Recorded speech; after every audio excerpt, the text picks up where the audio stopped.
Hello everyone, just finished the day today vaccinating. Personally, I've done about 120 vaccinations today, and there were about 6 of us going, so we've done about 650 vaccinations today. Shattered, been on my feet the whole day and about to go home. Yeah, as I head out of the building, reflecting on my day from the conversations that I've had with various patients about how they felt towards having a vaccination, what gave them the motivation to come in and have it, and I can summarize this by comparing the action that they've taken to the process of manifestation. But I'm just going to get into my car and then discuss that in a little bit. So I'm now in my car. That's why I can safely take my face mask off. It's been a very interesting day.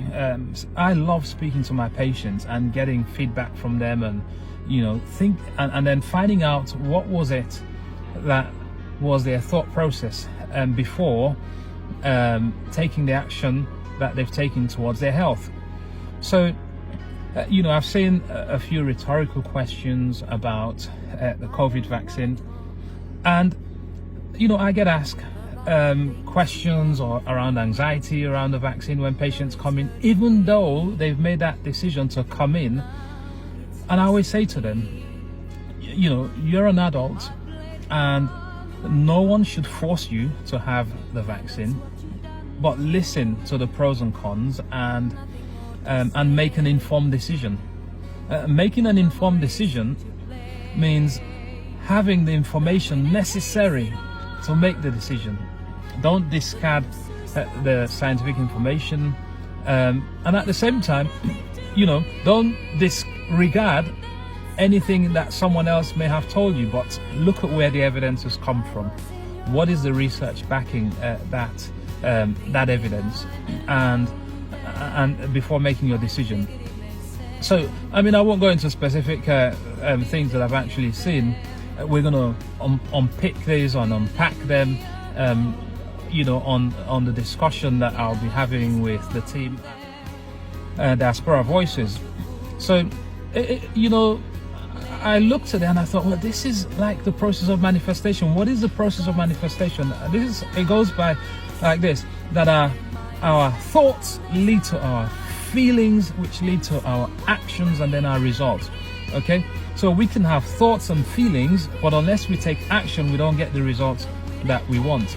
But that action is driven by our thoughts and feelings. So we've got to make sure that we get the right thoughts into us, and informed thoughts, informed decision making after weighing up the evidence and then making your decision. Sometimes I think it's like saying, well, look, if there's a chance that I will die if I have a car crash, why should I bother wear a seatbelt? It's like, so compared to what some people may have said, which is, well, if I can still get COVID after having the vaccination, why should I have the vaccination? Another comparison, if I can still get lung cancer if I stop smoking, why should I stop smoking? If there's a chance that I can still get liver disease, why should I stop drinking? If there's a chance that I could still get hit by a car crossing the road at a zebra crossing or at a traffic light, why should I wait until I get to the zebra crossing or traffic light? Why shouldn't I just cross anywhere, because I can get hit anyway? It's like saying, if just because a plane has crashed before, I'll not fly because there's a chance that the plane is going to crash, when actually the probability of having a car crash is much greater than having a plane crash. So what is it? So our thoughts leads to our feelings, lead to our actions, which leads to our results. That is the process of manifestation. But what determines our thoughts in the first place is our awareness. Okay, if you have a greater awareness about what is going on and and that triggers you to look for relevant information, and then weigh up the pros and cons of those information, then that will impact your thoughts ultimately, and then your feelings, your actions, and your results. And the dangerous, three dangerous words in the English language that I always tell my kids is "I know that." I know that. The moment you say "I know that," or the moment you say, "Oh, I don't," I'm not going to listen to that, or "I have my facts, so I'm not going to listen to the other side," you shut yourself off from learning altogether. You shut yourself off from opportunities that may come forth your way at some point in the future.